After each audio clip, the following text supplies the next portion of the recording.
નમસ્કાર। શું ગુજરાતમાં આગામી 24 થી 48 કલાકમાં હવામાનમાં મોટો પલટો મારશે? શું ફરી એકવાર મેઘરાજા તોફાન બેટિંગ કરવા તૈયાર છે? અને શું તમારા જિલ્લામાં પણ ભારે વરસાદ સાથે વીજળીને પવનનો ખતરો ઊભો થઈ શકે છે?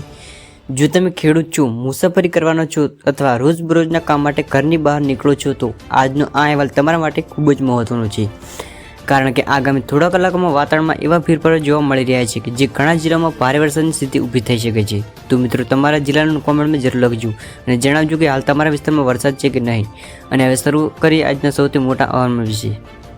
મિત્રો, અરબી સમુદ્ર અને બંગાળની ખાડી તરફથી સતત ભેજવાળા પવનો ગુજરાત તરફ આગળ વધી રહ્યા છે, જેના કારણે રાજ્યના અનેક વિસ્તારોમાં વાદળોની જમાવટ વધતી રહી છે।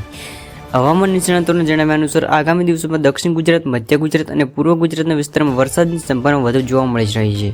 સુરત, નવસારી, વલસાડ, ડાંગ, છોટાઉદેપુર, પંચમહાલ, દાહોદ, વડોદરા સહિતના વિસ્તારોમાં મધ્યમથી ભારે વરસાદ પડી શકે છે। મિત્રો, અહીં એક પ્રશ્ન છે, શું તમને લાગે છે કે આ વર્ષે ચોમાસું ગયા વર્ષ કરતાં વધુ મજબૂત રહેશે? તમારો જવાબ કોમેન્ટમાં જરૂર લખજો।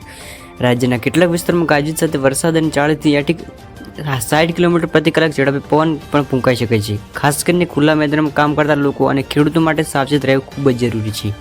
વીજળી પડવાની ઘટનાઓ પણ વધી શકે છે, એટલે વરસાદ દરમિયાન ઝાડ નીચે ઊભા રહેવાનું ટાળવું। મિત્રો, હાલમાં ઘણા લોકોનો એક જ પ્રશ્ન છે, શું ગુજરાતમાં કોઈ વાવાઝોડું આવવાનું છે?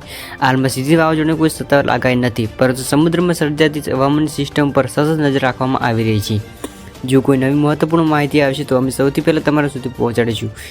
જિલ્લાવાર સંભાવના: દક્ષિણ ગુજરાત, સુરત, નવસારી, વલસાડ, ડાંગમાં ભારે વરસાદની સંભાવના।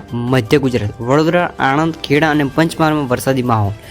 ઉત્તર ગુજરાત, મહેસાણા, બનાસકાંઠા, પાટણમાં છૂટાછવાયા વરસાદ। સૌરાષ્ટ્ર, રાજકોટ, જામનગર, જૂનાગઢ, અમરેલીમાં હળવેથી મધ્યમ વરસાદ। કચ્છ, કેટલાક વિસ્તારમાં વાદળછાયું વાતાવરણ અને છૂટાછવાયા ઝાપટા।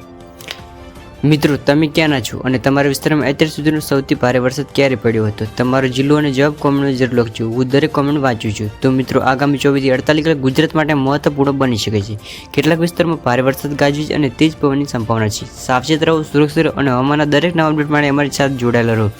જો વિડીયો ઉપયોગી લાગે તો વિડીયો લાઇક કરી ચેનલને સબસ્ક્રાઈબ કરવાનું ભૂલતા નહીં। જય હિન્દ, જય ગુજરાત।